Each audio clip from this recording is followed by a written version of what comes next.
Hello अनि नमस्ते, म चाहिँ अरुणा। तपाईँहरूलाई मेरो मिनी ब्लगमा वेलकम छ।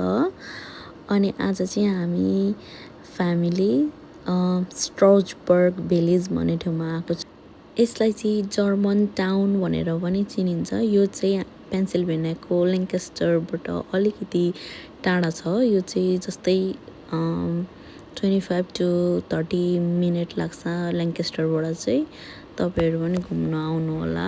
तपाईँहरूले यहाँनिर चाहिँ एकदमै धेरै कलरफुल खालको घरहरू भेट्नुहुन्छ। अनि घरहरू माथि मान्छेहरू कतिवटा घरमा मान्छेहरू बसिरहेको छ, तर मुनि मुनि चाहिँ प्लाजाहरू छ। कतिवटा चाहिँ आइसक्रिम खाने अनि लाइक सानो खालको लुगाहरू के बेच्ने। अनि मेरो छोरी चाहिँ एकदमै धेरै इन्जोय गरिरहेको छ यहाँ हिँड्नुको लागि। अनि वेदर पनि कति राम्रो थियो होइन। हामी चाहिँ यत्तिकै यहाँनिर हिँडिरहेको थियौँ, घरहरू हेर्दै कति रमाइलो छ यहाँनिर। अनि सानो दोकानहरू पनि छ त्यहाँनिर, तपाईँहरूले किनेर खानु सक्नुहुनेछ होइन यो भिलेजमा।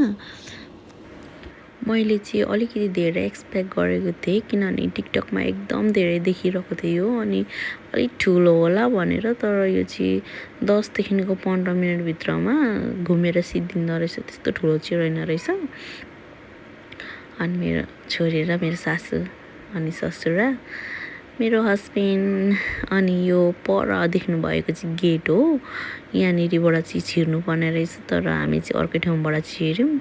अनि यहाँ चाहिँ सम सपहरू छ। अनि यतापट्टि चाहिँ तपाईँहरूले लन्च डिनर गर्न सक्नुहुन्छ यो रेस्टुरेन्टमा चाहिँ।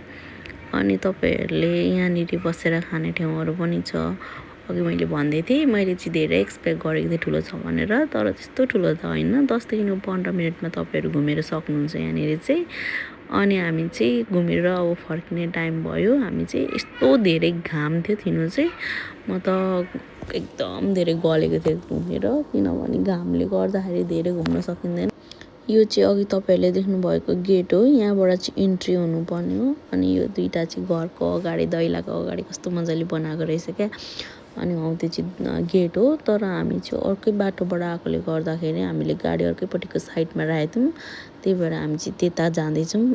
खासै पार्किङ चाहिँ यो गेटदेखिको राइट साइडपट्टि छ, हामी चाहिँ लेफ्ट साइडपट्टि जाँदैछौँ, किनभने हामीले गाडी चाहिँ पर अर्को ठाउँमा राखेको छौँ। अनि त्यही भएर हिँड्दैछौँ।